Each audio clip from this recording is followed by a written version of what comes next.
MVP DongRaeGu. That's right, Bomber does not look impressed. And rightfully so. DRG has a standard DRG face on, which basically says, I am going to kill you.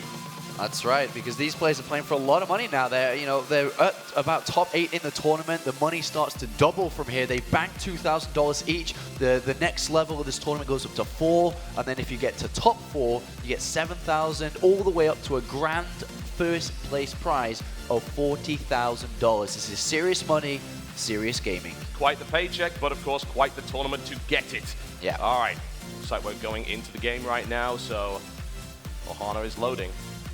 Let's see what Bomber has up his sleeve here.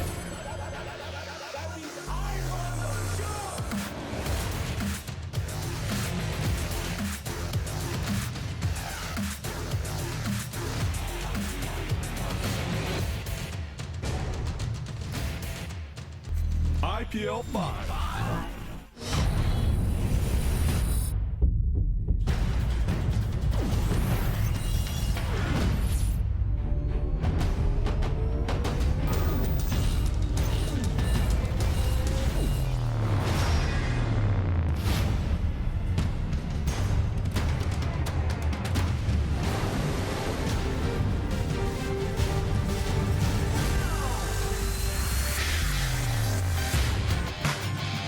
Welcome to IPL5 Ohana. Oh yes, Ohana. Such a great map, such a fantastic map for really aggressive games, and we're going to be seeing that right here, no doubt, from this guy. He is hardly known for sitting back and doing nothing. In the Northwest, playing Zerg in the red trunks, his name is... MVP DongRaeGu.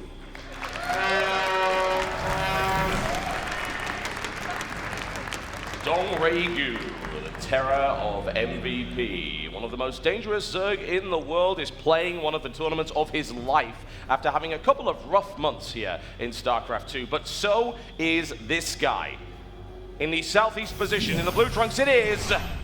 Startail Bomber.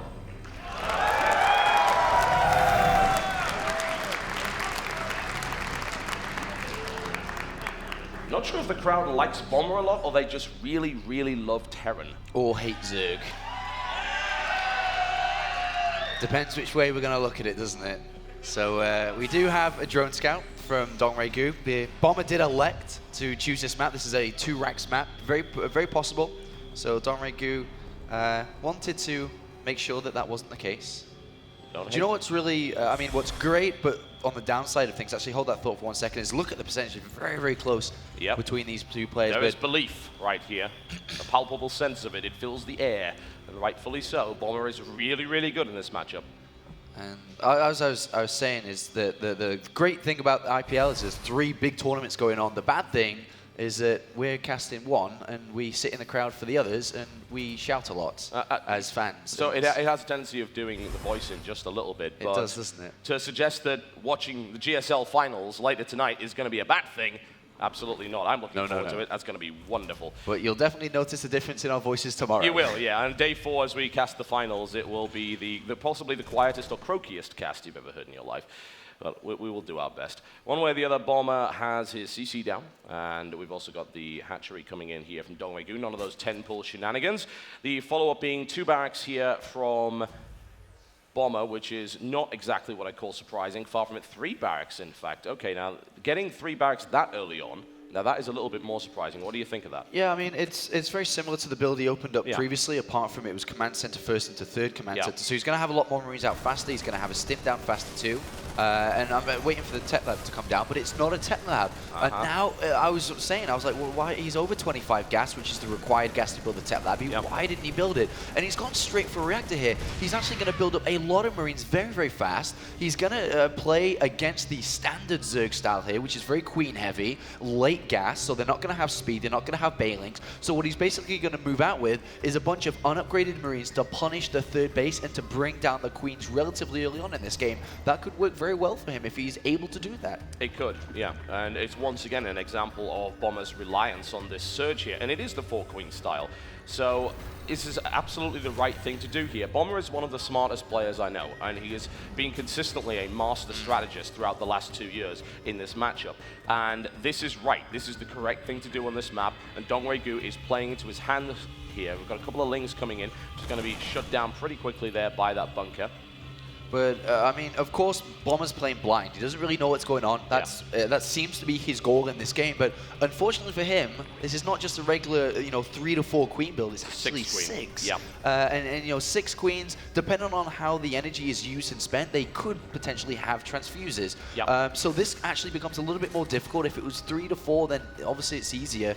But we'll see how this is going to work out for Bomber, who has now, with a comfortable Marine count, switched over for the Hellions. Okay. So it's going to be a combination of both now. It's going to be a combat shield-based push as well. Yeah, combat shield, I Hellions. like this much better than that early stim in the last game. I mean, that didn't actually help him at all. Against speedlings, there's no point in having that unless you have medevacs, because all it means is your Marine's going to die faster. They still can't get away from the Lings anyway. But combat shield is a much better choice. Backed up by Hellions here, knowing that he's going up against Lings, there is no defensive Roach Warren, and why would there be? And it's double evolution chamber, so we'll be seeing +1/+1 on Zerg melee as well as Zerg Carapace, not any kind of ranged upgrade here. And Bomber's actually stopped SCV production too. Okay, no, it was just a... Oh yeah, he did. He actually built one and then cancelled it and built another one. Okay, never mind. He's just going to get a 3rd down. But you can see, because Combat Shield's such a fast upgrade, it makes a lot more sense to get the reactor down earlier on rather than the Tech Lab. If you look at the finer details, because Combat Shield's so fast. But that Link, what a hero! Link spots all those Marines really, really early on. There is no bailing nest though, so it's only going to be Lings. They do not have speed. It's going to be slow Lings and Queens to defend this. Yep, and the Hellions are a surprise. He did not scout that at all, so this is going to hit him pretty hard. The creep spread is good because 6 queen build allows you to do that, which means that he'll have a little bit more time to react, a little bit more maneuverability, but let's see if this can be executed properly by Bomber. And here he goes. 1 Overlord down now, pushing up to the top. There's a Spine Caller, 4 queens moving in. Instant firepower. Down goes 1 queen. 2nd queen gets transfused, and again. Good shots there by DongRaeGu. However, excellent damage being done up to this point. I'm a bit worried about this Spine Crawler, though. It's doing significant damage. The Bomber's kind of getting trapped here. He's being stuck on the ramp, which is the last place he wants to be. Can he break through here? Hellion and Marine reinforcements. Another queen is about to fall. He's in the natural mineral line, and the drones are being pulled. Oh, lining up right here. Damage coming in. Huge economic damage being inflicted. Excellent Hellion control. The natural is gutted. Bomber has done it. He's broken that natural expansion. That is a huge amount of damage being inflicted.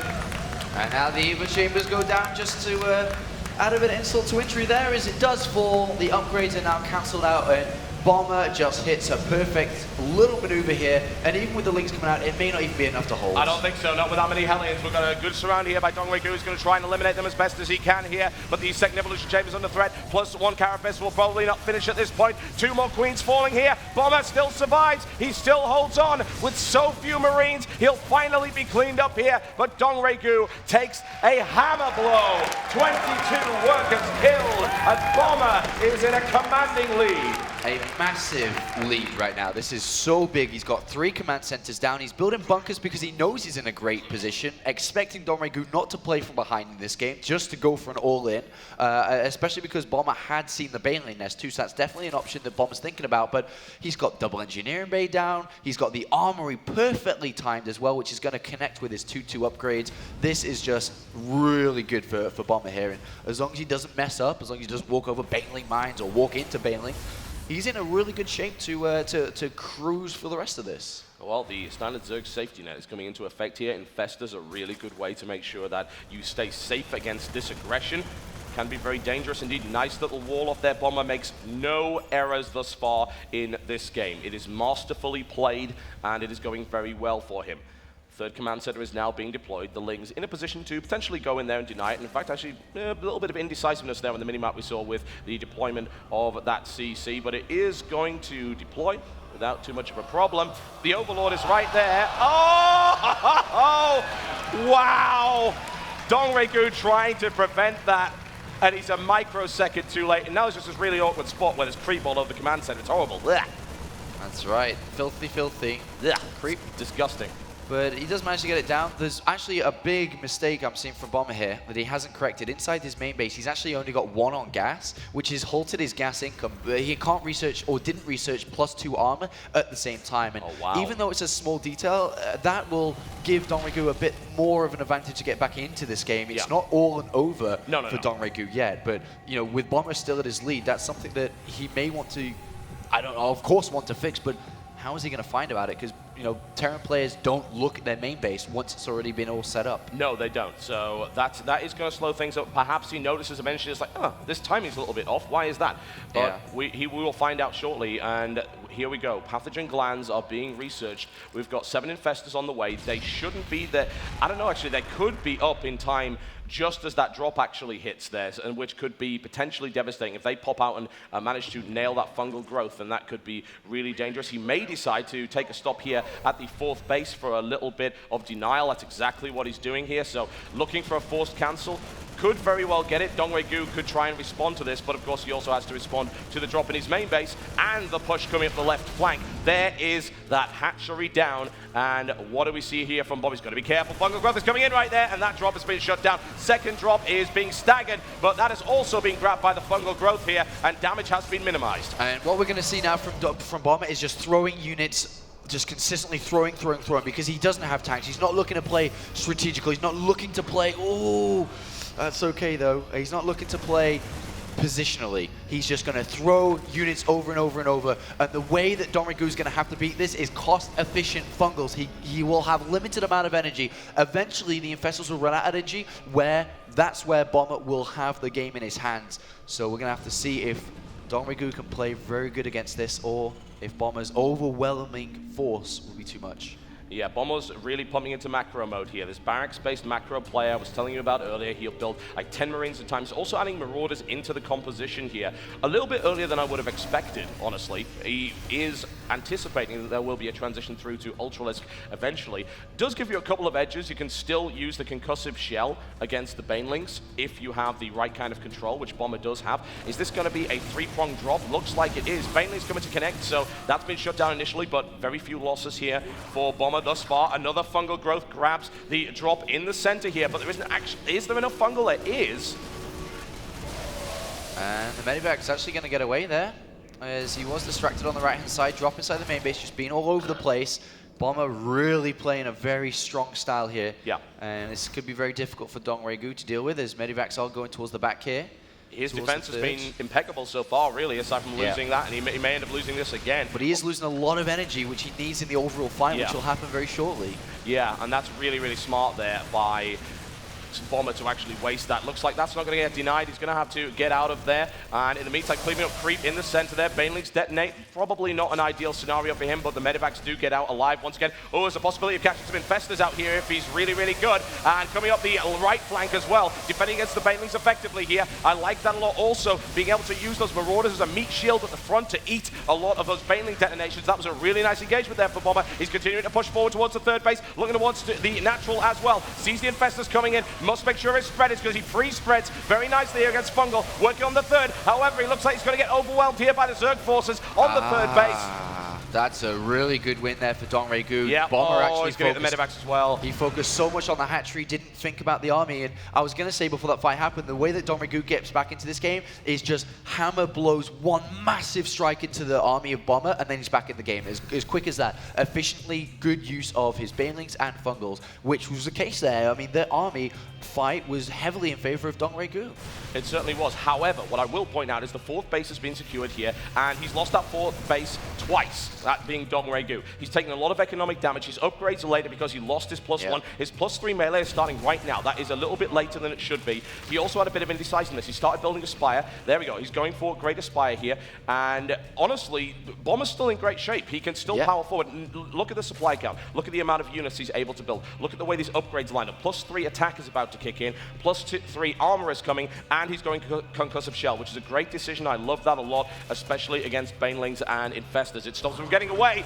That also stops Bomber from getting away. Nicely shut down there by one and only DongRaeGu. No problems there. He holds his 5th base, and I'm surprised he actually didn't go for the 4th there again, but he wants to go for the main. There's really no way he can drop there without taking significant losses unless he Marauder bombs onto those Banelings.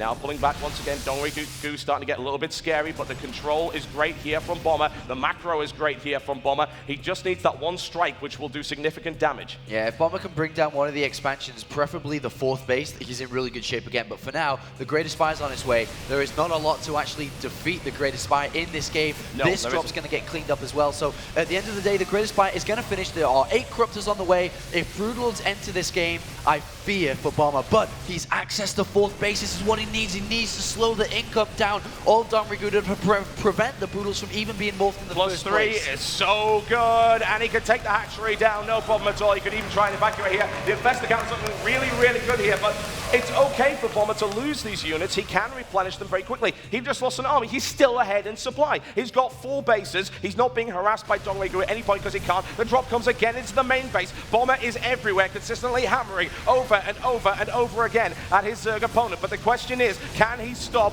the Broodlords coming out here, and can he break that Broodlord Infestor composition? I don't think that DongRaeGu has enough money to morph these Broodlords. He's stuck at such a low mineral count at the moment. That's very true. And Bomber's just keeping up. He's going to expand again on the left-hand side. He's got +1 ship weapons coming down. He's got 2 more Star Force as well. He's building the time necessary to defeat Broodlords if they come into this game. So Bomber's playing this out really, really well. Despite losing drops, this is okay. As long as he keeps up his income. His income is very high. There are the 5 Broodlords coming in now. They are going to be morphed. They're being morphed all over between the 3rd and the natural. Bomber needs a little bit more time. 2 Ghost Academies as well. He needs to keep dropping. He needs to keep his opponent back, because if we see DongRaeGu march across the map to the front of Bomber with these Broodlords, I don't think they can be answered yet. Yeah, that's absolutely true. Can he keep it from happening? A huge drop is on the way. It's going to be spotted here. That's not necessarily a bad thing. Being able to pull that army back and pull it all over the place, especially if he splits that up, waste a lot of Infestor energy on units that you wouldn't really call those units disposable per se, but they are Marines. They can be very easily be rebuilt by a 5-base Terran with excellent macro. Oh, it looks like we're going to have a bad interception here. He needs to watch out. He doesn't want to get fungled right here. And as I was saying, you know, it's okay to sacrifice the units, but don't waste them in vain. Yeah. Nicely pulled back there by Bomber. Excellent display of control. He is on the ball. He is consistently doing everything right in this game to try and stop DongRaeGu from reaching that critical mass. He is maxed. He is on 3-3, +1 ship weapons. His Viking count is not very high right now. He needs to even think about sacrificing SCVs to try and get some more supply. And here we go on the planetary. It looks like that's a lot of Infestors actually coming towards that. A good stim towards the Infestors. 1 pops. Might even be able to focus down a second one right here. Planetary is actually not under a huge amount of threat. Big stim forward. Where are the Infestors to stop this from happening? They aren't there. There they come to save it. 1 Broodlord goes down. 2nd Broodlord about to fall there as well. In the meantime, Bomber's on the 3rd. He continues to push. He is going to hammer this expansion. It's going to go down. There's no way in hell he's going to be able to defend that. In the meantime, the Planetary is up. It is operating. It is doing huge damage against these infested Terrans. The 3rd base is now down for DongRaeGu. 4th base is not saturated. His economy is in shambles right now. Bomber's done it. He's brought himself enough time, I feel, here. Because the armies, you can see on the minimap's gone all the way back to deal with this, because the base on the right and then the 3rd had gone down. And if we look in the unit tab, there's 10 Vikings, there's 4 more on the way. There are ghosts entering the field. I think with the new army that Bomber's about to make and will retake his expansion on the left-hand side, I feel that Bomber's going to win the fight rather easily here. He's got a massive supply advantage as well. There's also one other thing that we don't get to spot. DongRaeGu is burning his keyboard here in an attempt to stay in this game. There's one other thing that isn't counted in the unit counting station, and that is the lack of energy. Thank you very much to Legend, as always, on the ball. So little energy on all of those Infestors. That is one giant pack of fat, useless slugs that are heading in the direction of Startail Bomber, and he's ready to gun them down with great vengeance and furious anger for knocking his brothers out of the tournament. And here he goes. The ghosts are in play. There is no energy on those Infestors. They have been obliterated, and here comes the push. Uh-oh, the Broodlords are going to go down. GG! All right. Comeback is on. Bomber is on fire. One of the best TBZ I've seen on that map in a very long time indeed, and Bomber executes it flawlessly. DongRaeGu, regardless of hyperspeed APM, regardless of his excellent macro, regardless of his years of experience, was not able to deal with that. And if Bomber can repeat that performance on the final map, then of course he will be going on in this tournament and remains one of the only Terran hopes alive in IPL5. That is right. If he plays anything like that, Apollo, I say he's going to the next round. The big problem that I have to underline now is because DongRaeGu did win game number 1, it was obviously Bomber's map choice in game number 2, which led to a smaller map where he can utilize speed, utilize these small advantages that he built up.